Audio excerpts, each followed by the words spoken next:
Yeah. Wake up with coffee and sports. Sunrise glow, listen coast to coast. A flow like you know. Offensively, who made them? Oh, Patrick Mahomes. Sideline to sideline with plays to show. This network's got the spark. When you put up 300 yards rushing against someone, that you got your butt whooped. I feel like I would have liked to see Oregon Ohio State in the semis, not the quarters. So I think some reseeding is probably where I would change. But they're out of their mind. They're going to do this 3 quarterbacks in a row. Here's the crazy. I just can't take it. Birds keep flying high, fans cheering loud, and one podcast moving through the crowd. Needy boys brawling, no holds barred bout. This wire life never in doubt. Tune into the vibe. That's my bold prediction for the show. Devin Booker, in the next 3 years, he will be a Houston Rocket. Because I still think Seth is still at the top of his game. I do. I think he's right there. Who knows? Maybe. Not this year, but one time soon. Why wouldn't we potentially see Seth and Roman? One more, you know what I mean? Tune in the vibe.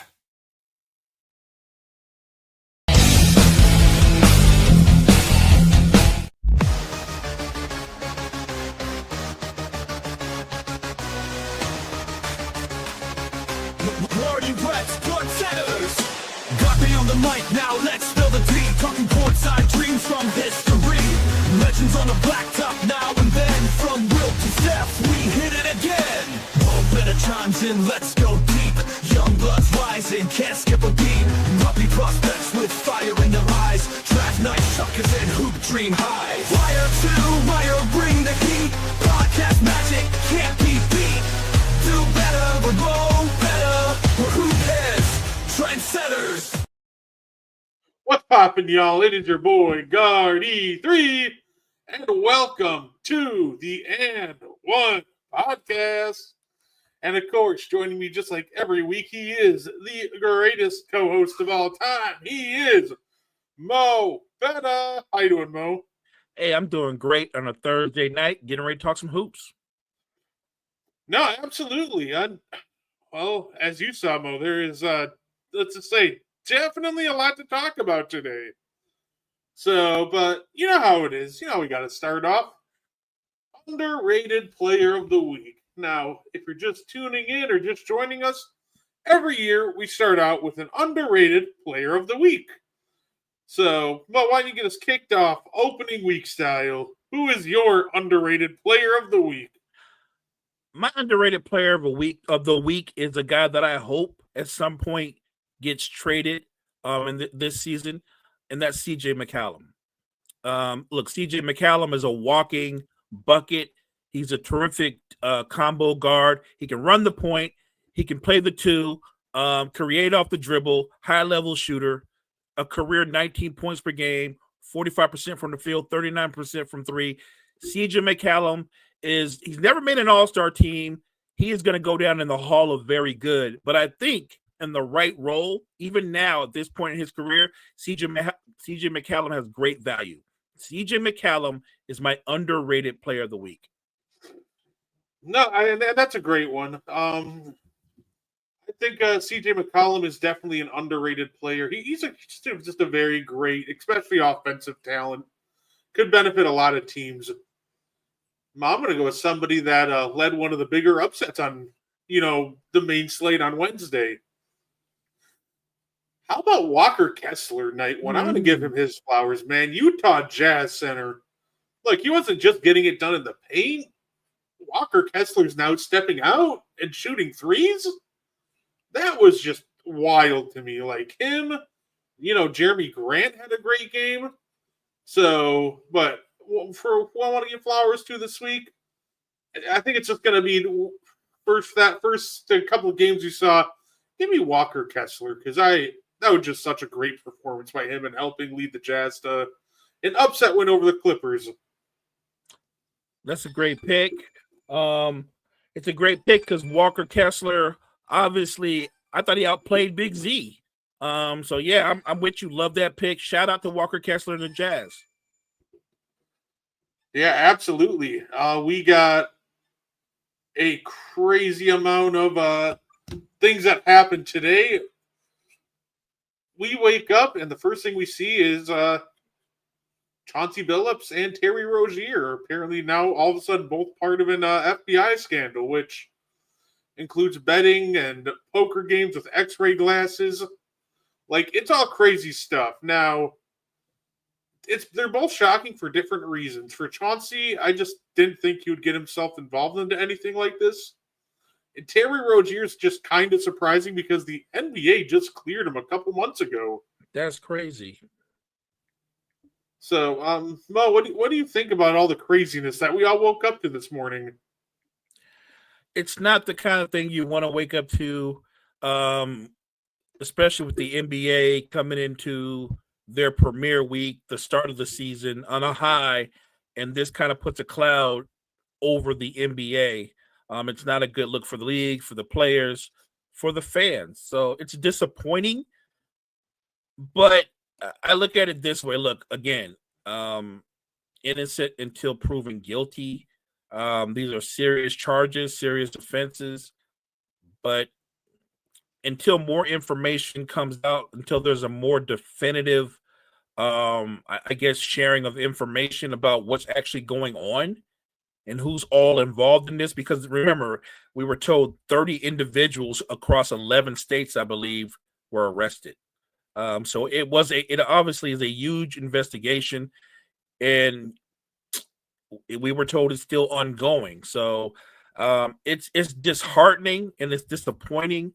And look, as a fan, I hope that Chauncey Billups and others can be cleared of these charges. But other than that, we're just going to have to see how it plays out. Yeah, I think that's the important thing to remember, right? Innocent until proven guilty. They're guilty, throw the book at them. If they're innocent, well, just make sure not to talk too much crap now so you have to apologize later. So, like I said, I hope this is somehow all a misunderstanding. I'd hate to see anybody get indicted on charges like this, but yeah, it's just an unfortunate situation that we have just such a great slate of opening games, but now this is the big story that everybody, kind of gets thrown into the forefront. Yeah, like I said, right. It's so serious and so dark for it to happen 2 games into the NBA season.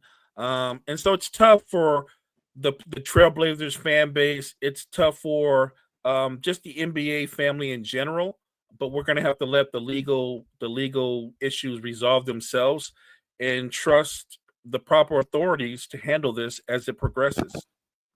Did you see who the interim coach for the Blazers is now? I did not. Tiago Splitter, old Spurs center. Tiago Splitter. Good for him getting a shot. Good for him. I saw that, and my first thought was, he's on the Blazers coaching staff since when? I love it. Tiago's one of those guys, just a very high IQ player. I mean, I think he's going to make a great coach. Say he was just a very smart player, so I'm excited to see what happens with Tiago as the head coach going forward. I think it's interesting. Interesting and probably a good choice. Good, he's probably been an assistant for a long time, but good for him getting this opportunity. And you know what? I hope he crushes it. Absolutely. We also, about all this craziness, Mo, I'm just going to use my do better with Mo better real quick because, look, I want Stephen A. to either pick a lane. I want him to either go all in on his political career or, stick to, sports. One of the two, right? Because he just keeps trying to, cross both of them, and he just becomes absolutely unbearable to watch. And I think it's getting to a point where you just got to pick one or the other, man. Listening to his rant about all this was just the most mind-boggling thing. Let me put it that way. I don't know how else to nicely put it, but that is just mind-boggling. So I just think Stephen A. is at a point where he's just got to pick one or the other. But clearly, crossing both politics and sports just isn't working for him. Or stop talking altogether. Just shut up about politics. Because more times than not, you don't know what you're talking about, which is why you had to apologize, go on an apology tour for what you said about Representative Jasmine. My point is this: I'm with you on he needs to pick a lane. Like even this morning when we heard the news about what happened in the NBA, rather than just keep it about sports, he said, I'm going to keep it about sports and then I'll talk about it on my show later. But then he goes on like a 10-minute rant about that, what the thing that he said he wasn't going to talk about.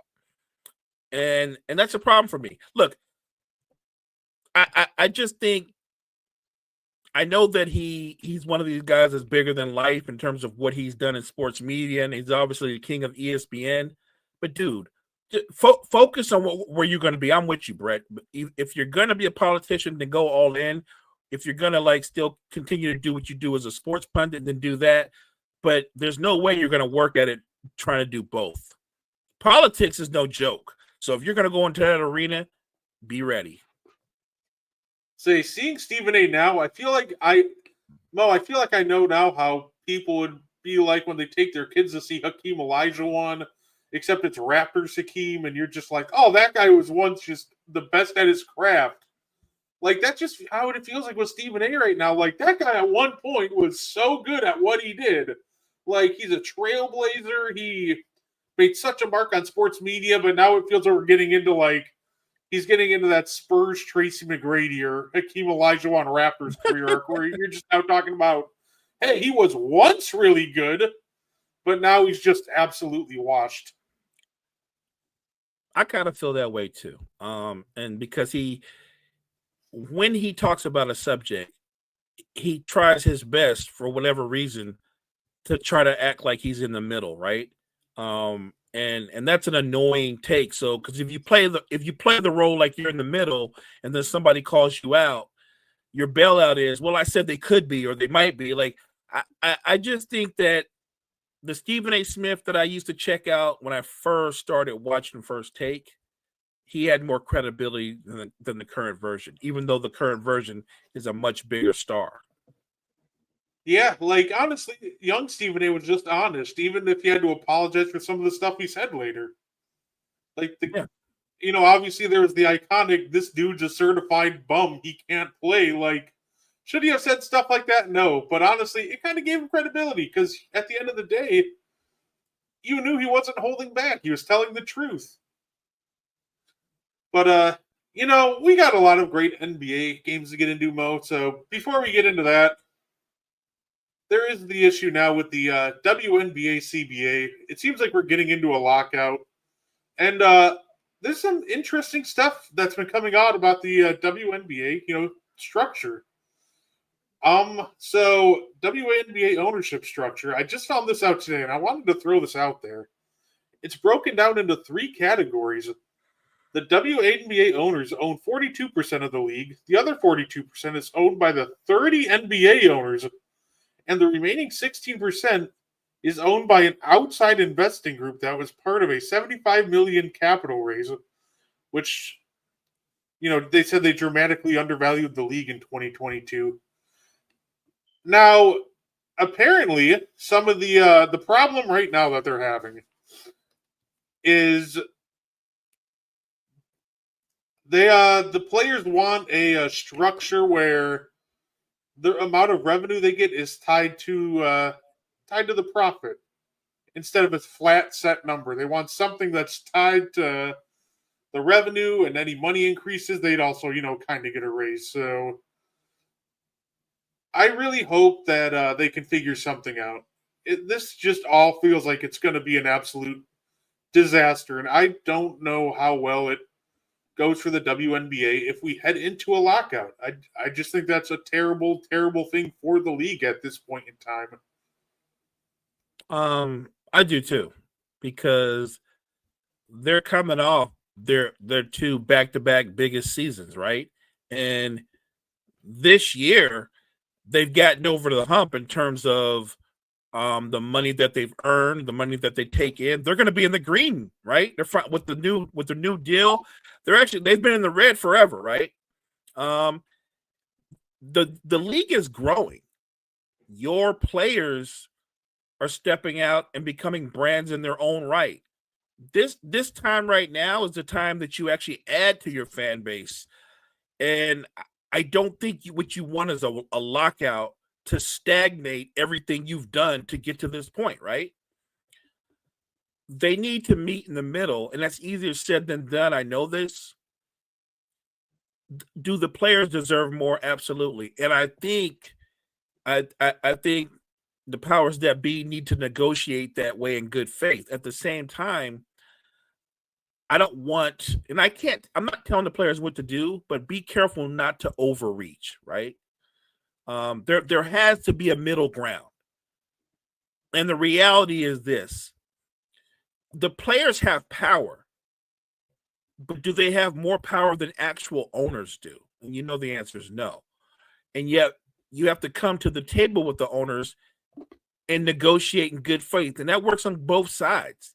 And I think right now, I don't think the league is negotiating in good faith. I understand the players making their demands and wanting more. They should get more. There's no argument there. And I saw the original offer from the league, and I thought that was fair.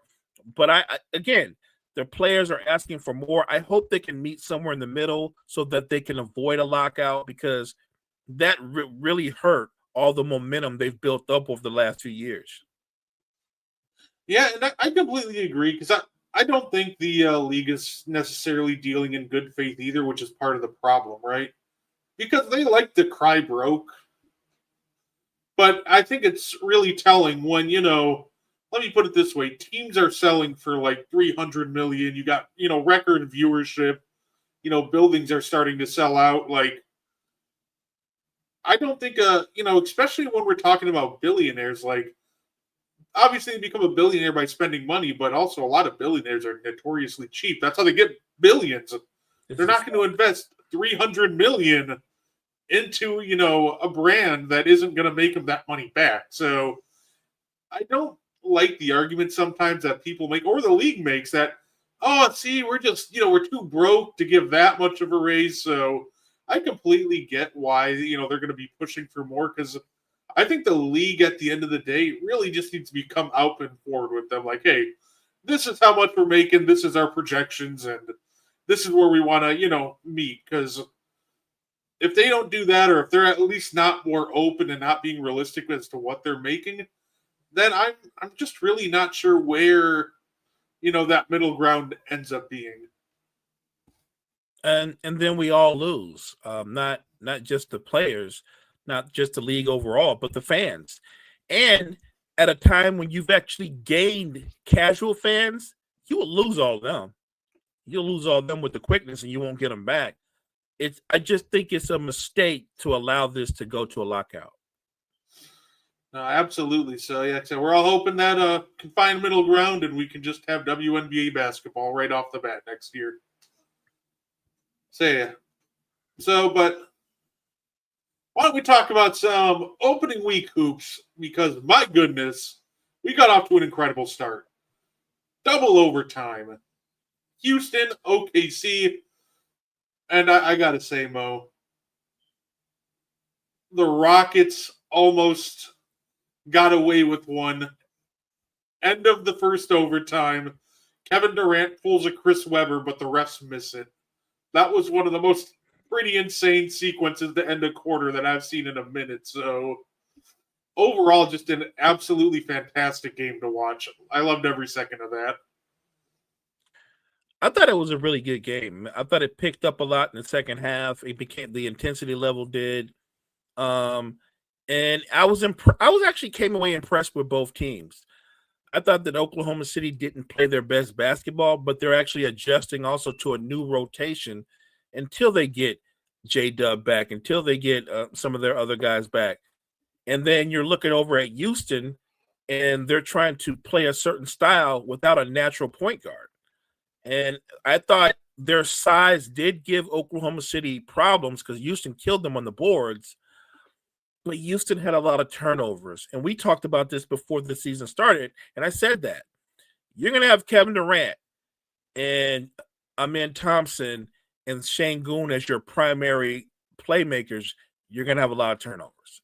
You just are.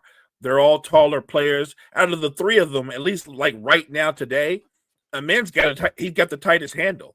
Kevin Durant doesn't have the same handle that he had at his peak. Watch him play, and the first thing you notice is when he's guarded by a quicker, smaller player, he crab dribbles a lot more. And the crab dribble is a setup to get ripped, and he got ripped like 4 times.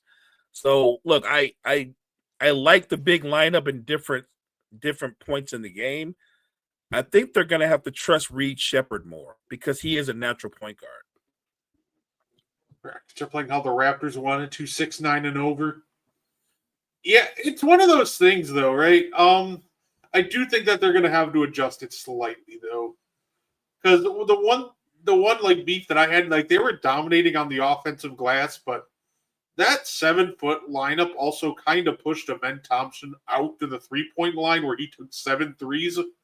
And I don't think that's sustainable. I don't think you can have just Amen chilling on the paint. Like, he was 8 of 17 and 0 of 7 from 3. So he's 8 of 10 when he attacked the rim and got inside the arc. Right. And he was just off as soon as he, stayed outside of it. So I do think that they're going to end up having to go away from Steven Adams in the starting lineup.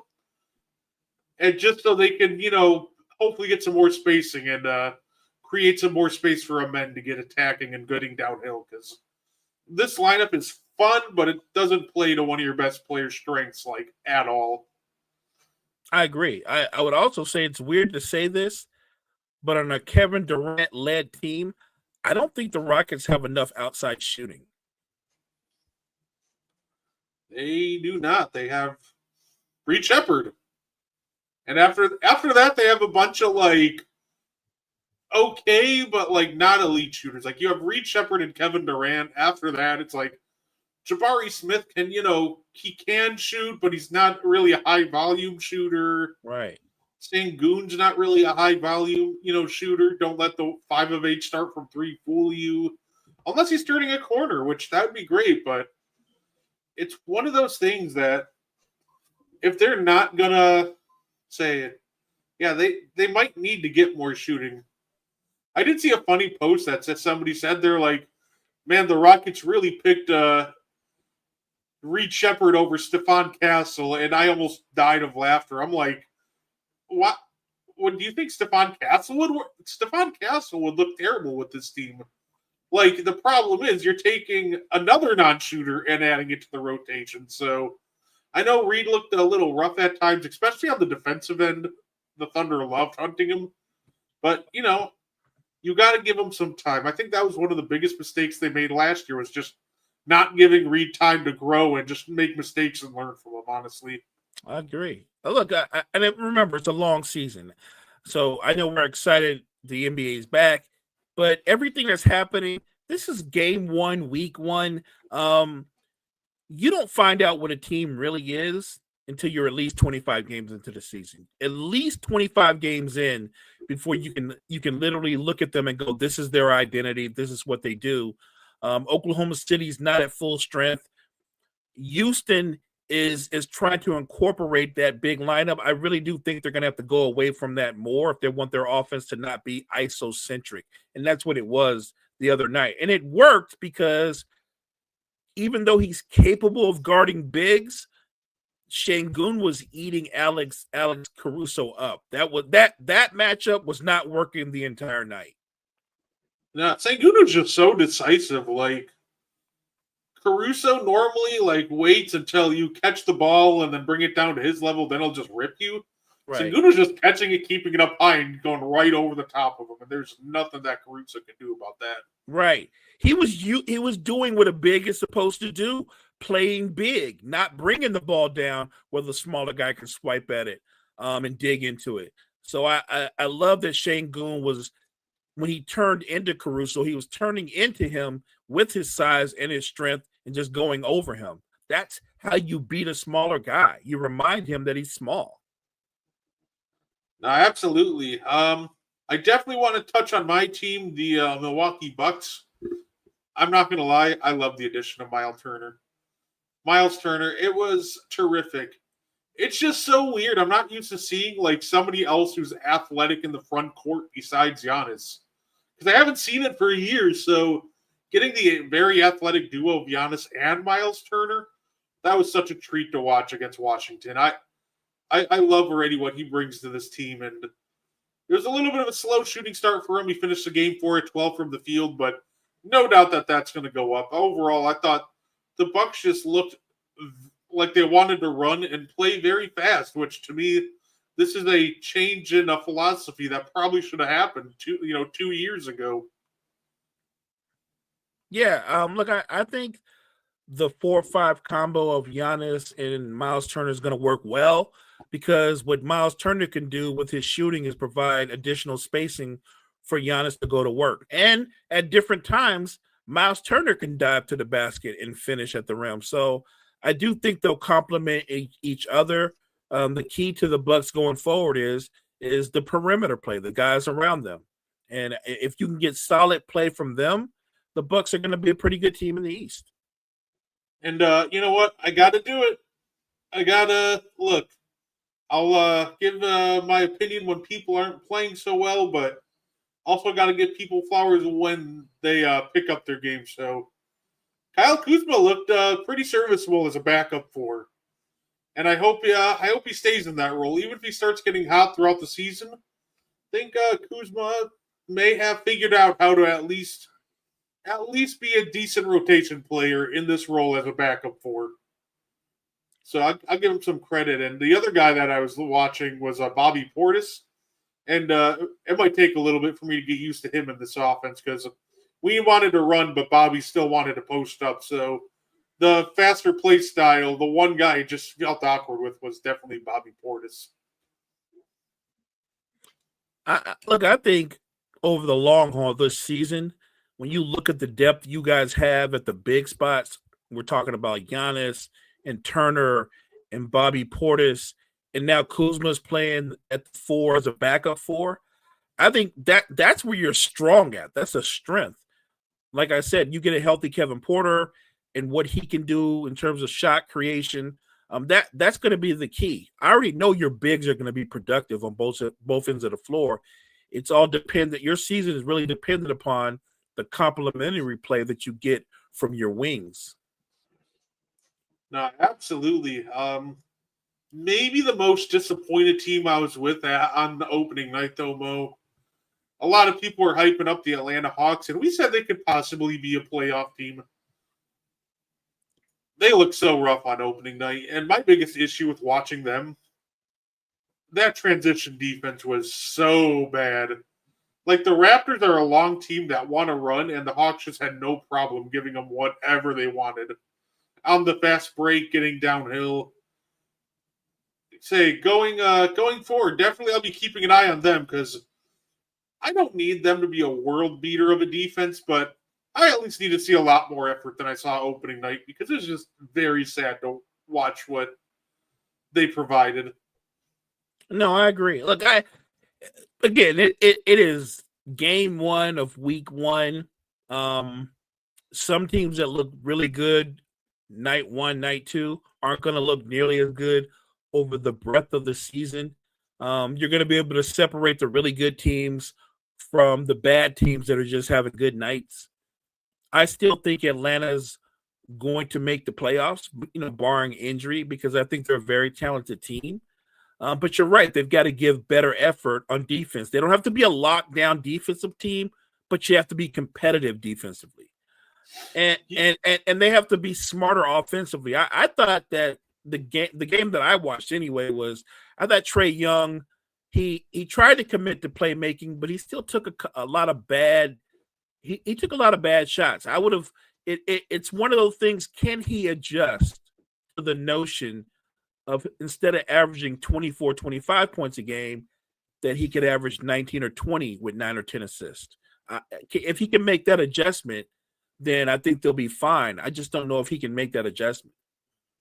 I will say, though, one thing that's working out well for us so far, Mo, we're pushing that Jalen Johnson All-Star campaign this year, and 22-7, and their leading assist man had 8 assists. Just an overall fantastic game for Jalen Johnson. So he's off to a great start. I love what I saw from him. The kid is so talented, and he's so athletic. So yeah, I'm excited to see what he does going forward. I think he's definitely going to compete for a spot on the All-Star team. There's no doubt in my mind this kid is getting ready to take a big leap in his development. Now, absolutely. Say the Orlando Magic start in the Desmond Bain, Banchero, Wagner era got off to a great start. Real back and forth game against the Miami Heat. They pulled it off.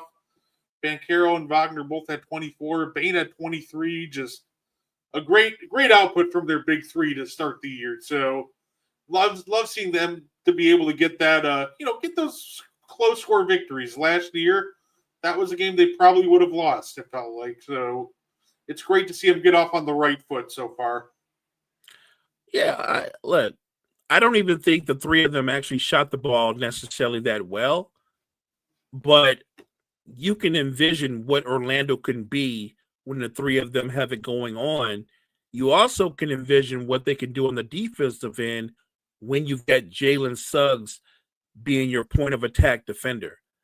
Again, the magic that you saw opening night, I think they're going to only get better over the course of the season. No, absolutely. I'm definitely looking forward to it. I'll give Miami credit too. They were competitive. Shout out Norman Powell. I got to admit, I think that he's almost under the radar as a scorer. He's very efficient, even when he shoots high volume. Like being almost the only option for that Miami Heat team. They were out with no Tyler Hero that opening night, so their only real scoring option at that point. Norman Powell shot 9 and 19, which honestly, in that kind of a situation, I'll take it. I think that's great efficiency considering there are zero viable scoring options playing with them. Look, Norman Powell's always been a bucket. He'll be a bucket wherever he goes. You get Hero back, and you've got him and Norman Powell on the floor. That could be an interesting pairing because of what they can both do 28, 30 feet from the basket, because that's where they initiate their offense. Miami, I give them an outside chance to make the playoffs because I do think Andrew Wiggins is going to have a solid season. So if Wiggins is playing, doing what he does, averaging around 18, 19 a game, playing good, solid defense, Bam is going to give you around 18 a game. I think Miami can be a good team. I don't think they're a title contender, but I think they have a shot to make the playoffs or at least to play in. One guy I'm curious to see if this is a real jump or not in playmaking and shooting on that Miami team. Davion Mitchell, 16 and 12. That just look, it was a game once again. Tyler Hero's out. You're really lacking playmaking, and Davion Mitchell really stepped up. I don't expect him to be a 16 and 12 guy every night, but if he just goes throughout the year and making those smart reads and knock down his three, it's going to be an invaluable piece for them. Or Miami season starts to go off the rails. That could be a name to keep an eye out on the trade market. I gave him a lot of credit because he came into the league. Everybody knew he was a terrific defender, but his problem was he couldn't stay on the floor because he was an awful shooter. He's gotten better overall as an offensive player. If he's going to be able to give them, let's say, 12 to 15 points a game and 9 or 10 assists to go with his defense, he will give them a similar impact to what Dyson Daniels gave the Hawks. Oh, hey, absolutely. Say another team I really liked. How about them Charlotte Hornets? They absolutely destroyed the Brooklyn Nets, which, the Nets aren't some world beating of a team, but we were talking about it. If LaMelo Ball cuts down on some of the stupid shots and, the team as a whole focuses on playmaking more, then this could be a very dangerous team to make at least the playoffs, maybe the play-in. Great. And to their credit, LaMelo had 8 assists. Brandon Miller had another 7. The Hornets were just moving the ball as a team and setting each other up. So I really like the teamwork that I saw over in Charlotte, and I just hope that just remains throughout the entire season. You like to see this young core come together. Look, as an NBA fan, I'm tired of the Hornets being the 12th or 13th best team in the East. It would be nice. Never mind who wins the title. I think this would be indicative of this being a great NBA season if the teams that are always in the bottom show some development, show some real improvement. It would be nice to see the Hornets make the playoffs. Matter of fact, I'm not going to even get greedy. I'll take they make the play in, as in, you know what I mean? To me, that would be marked improvement. Yeah, absolutely. Say on the opposite end of that spectrum, yeah, Brooklyn, welcome to that number one pick, or at least the highest odds to it. Because, yeah, say Porter and Cam, they looked, to put it nicely, they looked awful. And I know they'll play better throughout the year, but I just don't know if this team has, even them playing better. I'm just looking at this team like, yeah, they could still score efficiently, and this is probably just still a terrible basketball team.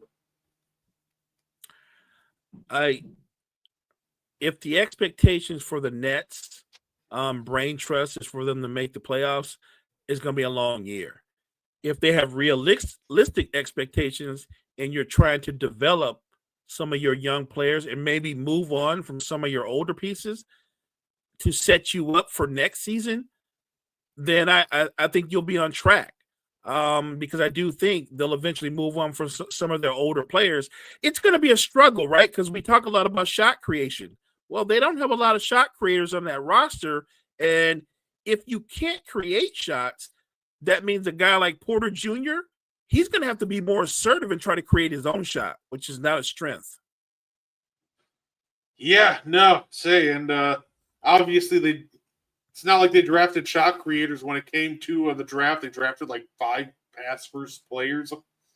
So this team, like, to me, they're going to be bad, but they're not even going to be like a fun bad. Like, hey, they got some great young pieces. Like, turn on League Pass to watch the Nets. Like, they're just going to be that one team where you're just like, Brooklyn's on. Do I have to watch them? Fine, I guess. I will say this. In an 82-game season, there's probably going to be 10 or 15 games where Cam Thomas goes off for 40+, right? Like, and my guess is he's going to have at least one game where he's flirting with 50 or 60. Oh, absolutely. Maybe the funniest game of the night to me, it's got to be up there. Phoenix Suns beat the Sacramento Kings. Mo, did you see who took the most shots for the Phoenix Suns? I didn't see who took the most shots, but I watched that game in and out, and I kept switching because at one point they were down 20, and then they walked the Kings down. No, go ahead. I'll say if you would think Devin Booker would take the most shots for sure, you would be sorely mistaken, because while Devin Booker, by the way, 10 of 19, 31 points, very efficient night for him. As booked. However, he had to defer to Dylan Brooks, who had 24 shots on the night to score 22 points. Oh. I saw that, and I'm like, why in the world is Dylan Brooks taking 22 shots? I think this offensive hierarchy for the Suns should just be very clear. 20+ shots for D-Book. Everybody else can just divvy the rest of the shots up equally unless it's somebody had the hot hand. But then I'm looking at this like, Dylan Brooks didn't even have the hot hand. He was just chucking. Like, how in the world do you get up to 24 shots there? So they're just like, I think Dylan Brooks trying to get traded already. I think Dylan Brooks already wants out of Phoenix. Look, let's keep it a buck. He never wanted to go there to begin with, right? He didn't want to go there. Yeah, he got moved there. And look, I don't think the Suns are going to be a good team this year. I'm sure you don't either. But if I'm Devin Booker and I'm playing with a guy like Dylan Brooks, and Dylan Brooks is like, he's doing that, I'm just going to do me kind of thing, either management is going to listen to me or I'm going to ask them to be traded. Say it. Nah, if he's trying to take up 24 shots, if I'm Devin Booker, I'm taking like 35 shots at that point. I'm going straight up full like Adrian Dantley mode. I'm catching that ball, it's going right to the net. You want to shoot? Get it off the rim. Book's a great player, but this is a badly constructed basketball team. What he can do, he's done it before. Maybe Book has a couple of games this year where he dropped 70. Why not?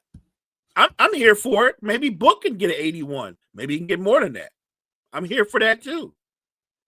So my rule of thumb for opening week is if it's a new problem, give it time. The only way I'll actually make like a definitive take if it's a problem continuing from last year. Because at that point, we got like a year or two to look at this problem. If it's still there, then it's probably just an issue. And I think that's the case with the Minnesota Timberwolves. I'm sorry, but I think Mike Conley just being even in your rotation as a positive contributor is just over. He was struggling to be a positive contributor last year, and he was just a downright, negative, I think, towards the end of the year. And this year, even in 13 minutes, he just looked rough. So it's one of those things where Mike Conley can have a job in the NBA as long as he wants because he's just such a great locker room presence. But I think his days of being counted on as an actual rotation piece, they just got to be over, I think, sooner rather than later. Because if he looks that rough in game one, he's not going to get any younger. He's not going to get it. He might look a little better, but even him looking a little better, I just don't think that's good enough for a Timberwolves team that's looking to obviously not only make it back to the Western Conference Finals for the 30 in a row, but a team that wants to get over the hump and get to the finals. I think they got to upgrade that, get some more playmaking in there. I agree. I know that they wanted Dillingham to have a bigger role, and he just hasn't stepped up. He's not stepped up, and you can tell he's not stepped up because Mike Conley is still getting the playing time that young man should get. Maybe the reality is that Dillingham's game is not conducive to the NBA basketball. I don't know why he can't play at this level on a consistent basis, but he struggles. But I agree with you. If they're going to be a serious contender, if they're going to make it back to the Western Conference Finals another year, they're going to have to upgrade the point guard spot. Ant cannot be your only shot creator. And that's their problem right now. Like, I know Julius Randle can create offense to a degree, but he's not, you know what I mean when I say shot creator. He's not a natural shot creator. Ant is, but he's the only one. They're not going to make it back to the Western Conference Finals if everything is put on Ant's shoulder. That was their problem last year when it mattered most. Their management, somebody's going to have to step up and go out and make a move. They definitely need another shot creator on that roster. No, absolutely. And I know some Wolves fans will point out that they also have Bones Highland, but Bones Highland is also probably not the guy that you want to put into the game if they matter the most. He's that guy that he might get you 20, but he's giving up 25 without a doubt. So that's definitely a point of emphasis. But hey, look, maybe the Timberwolves have the answer on the roster. Just get Rudy in the post and throw it down there and see what happens. That's true. It could be. Occasionally it works, and then everybody's just dying of laughter because it's the funniest thing ever. Like, I don't know why Rudy, even when he goes off, it just looks so funny because he still looks so uncoordinated, but then he just throws a two-handed hammer on everybody's head, and you're just still laughing. He can look really stiff at times because he's not a naturally polished offensive player. So even when he shoots that fadeaway, it never looks natural. But it's fun when it's going in. If when you watch him make it, you laugh a little bit, but you're like, look at Rudy. Look, he's got one job. The points are like a cherry on top. Be the dominant rebounder / rim protector that you've been, and leave the offense to everybody else. Unless you play the Lakers and for some reason they don't want to put a big on you. So, Oh, hey, they should have put Jackson open tryout Hayes on him. Yeah. He wants them Olympic open tryout so he can try to make the team. I don't think I like the confidence, but he's also got to be realistic. I don't know if they let him in the building. They just be like big dog. Let's just save both of our times. You know what? And so I think to get into those Olympic buildings, even the tryouts, you have to have like a key card. I think that his would bleep red, like you're not authorized to come in here. Like he's not getting it. I'm not hating on him because I love that he wants to be on the Olympic team. I even love the confidence he has to say, if I get a tryout, I'm making a squad. No, you're not. You're not making the team. I don't know how that's remotely possible on any level that you would make out and out make the Olympic team. I think that you should be happy that you're a really good rotational player at times, and you have a role in the NBA. And it's not easy to be in the NBA, but to be on the Olympic team, now you're talking about the best of the best. Come on, bro, you're not one of them. You're not one of those guys. Oh, by the way, welcome, Kerm. I've never seen a fan base turn on a player as quickly as maybe as the Lakers fan base turned on DeAndre Ayton. They were like going off on him. It was like halftime, and they're just going crazy. They're like, "Oh, this dude's so bad." I'm like, "Welcome to the DeAndre Ayton experience, baby." They're like, "Oh, he's so soft. He keeps shooting like baby hooks." I'm like, "Yep." He has elite touch, and that's all he tries to rely on. He doesn't like getting physical, so I still think he could be a quality player with the Lakers, but if anybody had anything higher than quality role player aspirations from him, hopefully that's a quelled after that first game. And here's the thing. I wasn't one of those people that were like, we got Ayton, and if all things fall into place, he can be an all-star caliber. I didn't say that. I said he could be a good starter. He could be a solid double-double guy. Not a high double-double. We're not talking 28 points and 12 rebounds. I'm talking 16 and 10, right? Like, and that's fine. If that's who you are and that's your lane and you can do that, I don't have a problem with that. My problem with Ayton is he's got a really low motor. And you know what I'm talking about. He's got a low motor. And he's too reliant on being a finesse player. And at times when you're a big, you got to play like a big. He frustrates you because for his size and length, he looks like a guy that's 6'2" with all that pump faking and stuff. It's one game. So I'm not going to kill him like other fans are going to kill him because I came in with low expectations. But I'm going to need him to play with a little bit more aggression. I'm just saying, Mo, November 5th, the Spurs and Lakers play. The damage that Wemby does to Ayton's, PR, that he might not recover from that. I'm not sure if Lakers fans are ready for that one. Especially if Wemby looks like he did on opening night, because my goodness. Actually, he just might damage the PR of every big in the league with what he did to that Dallas front line. Yeah, I was getting ready to say, he did that against Anthony Davis, who's actually one of the best big defenders in the NBA. And so I'm not trying to give Ayton an excuse, but if he can do it to AD, you know what I'm saying? Yeah, I can't even figure out what play was the craziest. Like the step back.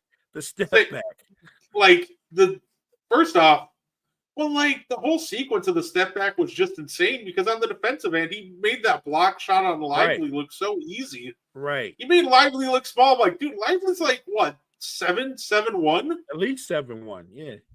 And then he hits a step back after he goes like 2 behind the back dribbles, gets a 4-point play attempt. I'm like, excuse me?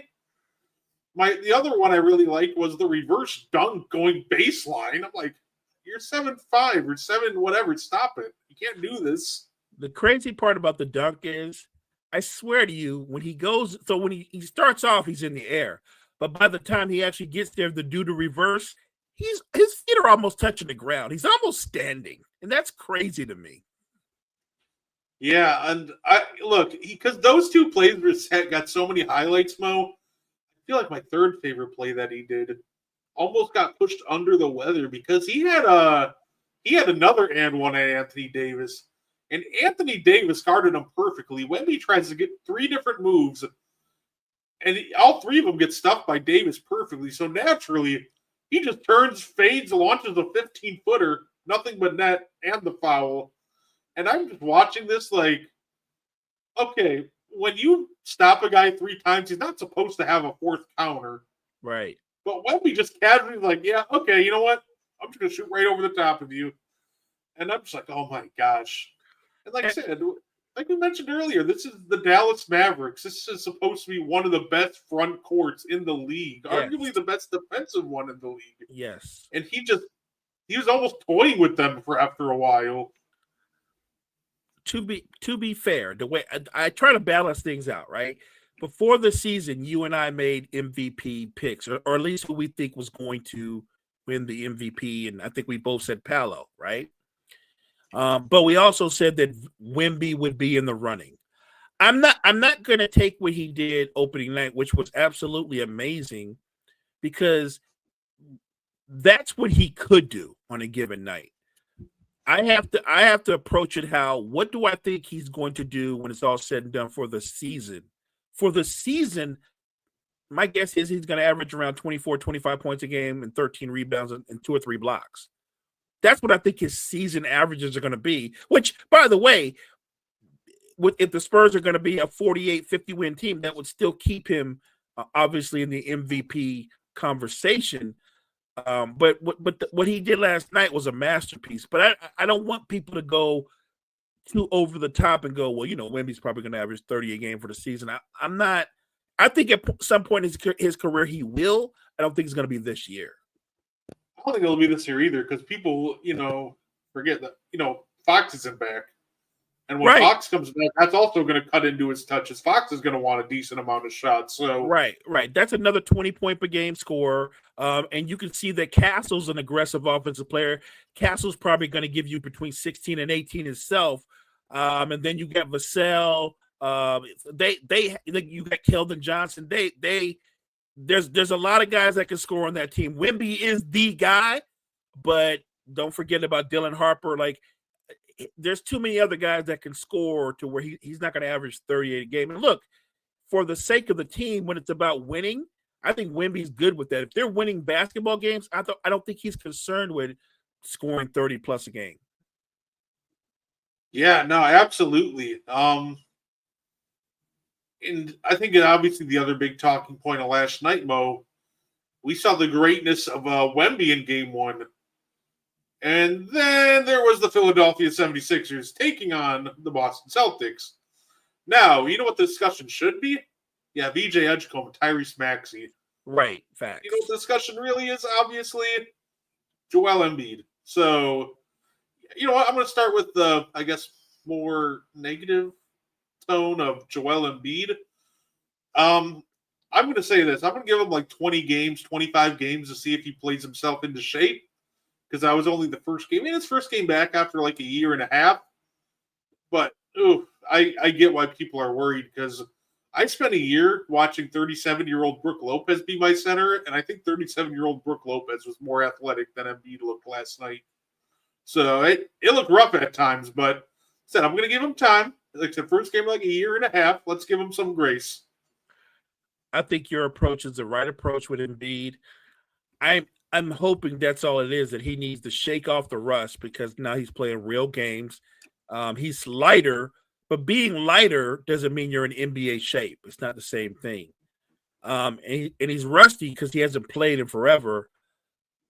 I hope that's the case. What I will say is he didn't look good on defense either.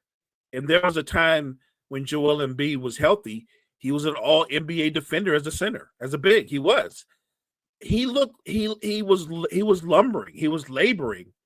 And every time he went and sat down, their offense got better. You said this on the morning show, and I think you're right. They're gonna have to find a balance between two different playing styles, and they're gonna have to make that work. There's gonna be we want to walk it up and be more half court execution and that kind of thing with Embiid and Paul George. But when you've got Maxey and Edgecombe and some of the other younger guys, don't forget McCain will come back. They're better.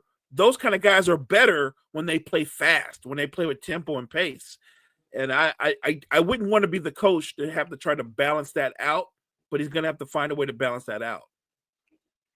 Yeah, because they as soon as Embiid sat, they started picking up the pace, and Maxey with a 40-piece, Edgecombe with 34. I already love the Edgecombe pick from Philly. I know there's a lot of questions about it because a lot of people were talking about they should take Ace Bailey, but I think Edgecombe, obviously it's one game, but I think he showed you why he got picked that high. He was just absolutely terrific, stepping in and being an instant impact player. When you see it, you see it. And I saw it in Summer League, and I know we don't take stock in Summer League. Summer League's not about who wins Summer League, by the way. Summer League is about who shows improvement, and who are the guys that surprise you and make your roster. Edgecombe looked like the best player by far in Summer League. He has something in him, Brett, that when I watch him play, watching him play, I have visions of Dwayne Wade, right? Like that kind of athleticism, that kind of attacking, rim attacking. But look, this might have been a one-off. He's already shooting threes at a high level. Now it's one game. But let's say on the low end, he shoots the three ball at around 35, 36%. Even at that low end, to go with his ability to drive to the basket is going to make him a tough cover. Maxey had 40, but watching the game, the guy that looked like the best player on the floor, it was Edgecombe. Yeah, absolutely. And if they keep playing like they do when, the game speeds up, is it almost got to ask yourself, is it worth it to maybe see if you can even attach? Because right now, as it stands, Embiid and Paul George contracts are completely immovable. Nobody's going to want them unless you're adding picks to them. So I guess it might become a legitimate question if this team looks really good with Maxey and Edgecombe. Would it maybe be worth it to attach a pick to move on from someone like Paul George, for example, to maybe bring in some higher quality players? Because, hey, if they're ready to run and compete now, it might be worthwhile to take a look at. I agree. Like I said, week 1, day 1 is fun. We'll have a better idea of what the Maxey Edgecombe backcourt looks like. Like I said, everybody has to give it 25 games. Now, for some teams, the really bad ones, you don't need 25 games. I look at Sacramento. I know they were up 20, and yet to get walked down and lose, and people are like, how could they lose when Levine scored almost 30 and DeRozan had like 29, and I get it. And Malik Monk put up numbers, and I'm like, well, one reason why they lost is because they can't guard nobody. They can't stop nobody, and that is not a one-night thing. Sacramento's not going to be a good defensive team for the entire season. So again, I said this, they're going to be fun to watch, but they're not going to win a lot of games. Yeah, if you can't survive a game where you have a 20-point lead and Dylan Brooks is volume shooting, just pack it up at that point. It's probably just over for you. Hey, what's up, John? Are you surprised Pacers hanging OKC with a different roster? No. Here's the thing with Indy. They'll hang with anybody. That's just a team of dogs. They're just going to compete with anybody. I'm kind of convinced if you put the Pacers against the 92 Dream Team, they find a way to make it like a 4-point game in the end. So it might be a little bit over dramatic there, but I'm not surprised at them hanging with anybody. They just always seem to come up big when they need to. They're just a stupid clutch team. And they do know OKC inside and out. They just played them for the championship 4 months ago, right? Like they know all their tendencies. And Rick Carlisle, look, OKC won the title and they deserve all the credit. But Rick Carlisle was the best coach in that series. It's the reason why it went 7 games. And I think when you have a coach like Rick Carlisle, Indiana, like Boston, they're still going to be competitive. We're trying to say some of these younger teams have a shot to make the play-in, even without Maxey. The same way I say that Boston's going to be in the playoffs, I won't be shocked if Indiana still makes the playoffs. I won't be. Yeah, no, it's it. And it kind of just shows how competitive they are tonight. Obviously Halliburton's out for the year. They lost Turner, and we're at 6 seconds to go in the game, and it's tied at 113. Shea has 40 and a chance to win it, but yeah, like I said, the Pacers have been a thorn in my Bucks side for a couple of years, but I give them all the credit in the world because they deserve it. They'll give anybody a game. They'll hang around with anybody. So real talk. Say, like I said, they're annoying. I need them to stop. So yeah, great game tonight too, by the way. And we still got Nuggets Warriors. That's gonna be fun. So absolutely. By the way, it's got all glossed over because their coach got arrested, but I thought the Blazers looked good. They competed 4-point game against the Timberwolves. Young guys came to play, and it took a 40-piece from Anthony Edwards to really put this team away. Jeremy Grant at 29, Denny Advia with 20. John just told us that Pacers Thunder are going to overtime. So 5 more minutes of extra basketball. Love it. And you're right. That Blazers team, those young dudes, I really do think having guys like Drew Holiday, even though Dame can't play, I'm sure he's in the locker room, he's around the guys, having some vets like that you can pick their brains, that can only help in their development. No, absolutely. I'm loving what I'm seeing from a lot of guys. Pistons were kind of disappointing, but like I said, it's game one. Not going to overreact. The couple guys that did kill it though off the bench. Shout out to Isaiah Stewart, Ron Holland. They look great. So it's one of those things where you'll take, even in losses, you can see some things as a win. And Isaiah Stewart and Ron Holland, hopefully they can keep up that level of play for the Pistons because they're going to be dangerous if they can. Agreed. The Knicks look good game one. Yeah, they did. I thought they'd lose. I give them all the credit in the world. I did too. They're a bunch of fighters. Without Cat, I thought the Cavs would overwhelm them inside, but yeah, they just straight up pulled out the win. So good for them. Love to see it. Bucks could be good too. I hope so. I really hope so. Shout out to, when it comes to the Knicks, Mikal Bridges, they're just moving the ball well. So I know that's what a lot of Knicks, fans were hoping for from this team under Mike Brown. So hopefully the ball movement continues. He had Mikal Bridges with 6 assists and a lot of guys with, 5 assists, 4 assists, and that's kind of a staple of a Mike Brown offense. He's going to get not one guy is going to dominate and have 10 assists, but instead you're going to have 5 guys with, 3 assists and 4 assists. So hopefully that sticks for the Knicks. But yeah, overall, Mo, I love opening weekend. It's great basketball. Obviously, and I hope, do we see a resurgence of Ja this year?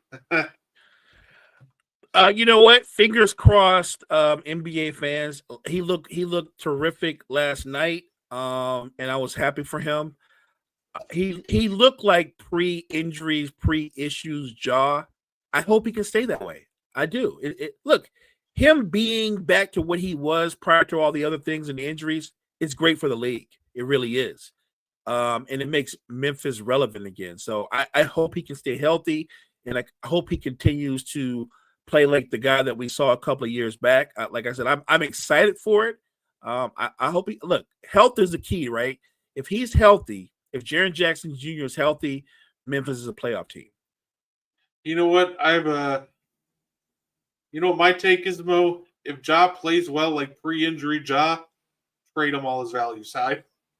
I mean, all jokes aside, that would not be the worst move because you're going to get the most for him, right? When he's at his best. That's fair.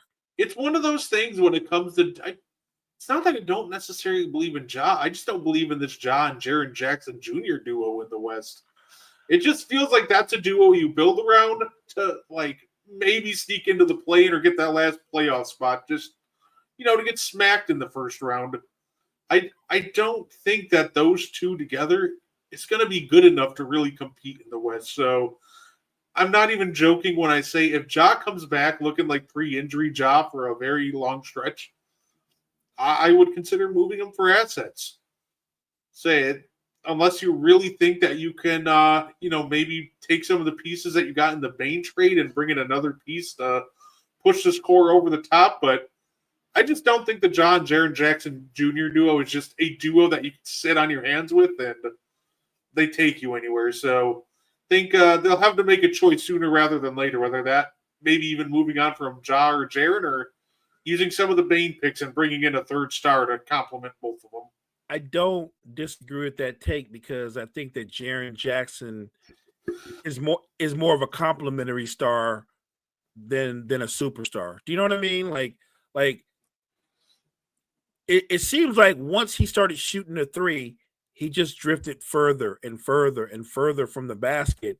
And to me, when you play the 4 or the 5, I'm not saying you have to get 16, 17 rebounds a game, but you got to average more than 6 rebounds a game. You do. Like Jaren Jackson rebounds like a 2 guard. He just got to give you more. And rebound is about effort. He's got to do more on the boards. He's got to be more of a force on the boards. I'm with you in the bigger picture. I don't believe Jaren Jackson and John Morant, if they're your 2 primaries, that combo, I don't think you're going to go far. Yeah, no, absolutely. I hope for the best. Look, I always love it when a smaller market does well, so I hope for the best. I hope they prove me wrong, but yeah, I just don't see it with them. Like I said, a quick update on the scores for the game. We got Pacers 115, Thunder 113, 3.5 minutes in overtime. Nuggets and Warriors are tied at 10, and they just kicked off. So, that being said, Mo, I think we covered pretty much every single game and all the drama going on around the league. For sure. So, that's really all I had for us today. Anything you wanted to add before we get up on out of here and go catch these games? No, just thank the chat. Thank you guys for joining us so much. Appreciate the energy, appreciate the input.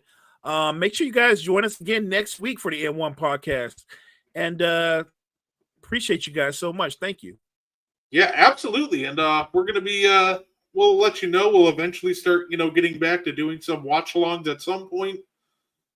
Probably some more towards the middle of the season after the NFL season. So, but we'll definitely let you know. You can definitely catch Mo and I this upcoming Monday. We got the Meaty Boys podcast. And look, we got 2 special guests for you. We got the owner and promoter of Brew City Wrestling, Frankie DeFalco, who has been in the business forever, and he has wrestled guys like the Legion of Doom, Shawn Michaels. He's been in the ring with guys like Andre the Giant, Hulk Hogan.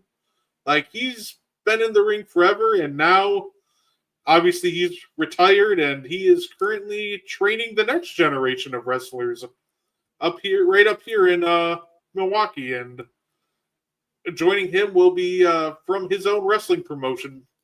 He is the Brew City Wrestling Heritage Champion, Rose St. James. He's a young, up-and-coming talent. He could very well be the future of Brew City Wrestling. So, like I said, we got some great stuff for you next week. So definitely be back here. Join us next Thursday. And like I said, check us out on Monday when we bring you all of our special guests for the Meaty Boys as well. I can do that. I can do that next week. That's for sure. That being said, we thank you guys for tuning in, and we hope you guys enjoyed the rest of your night.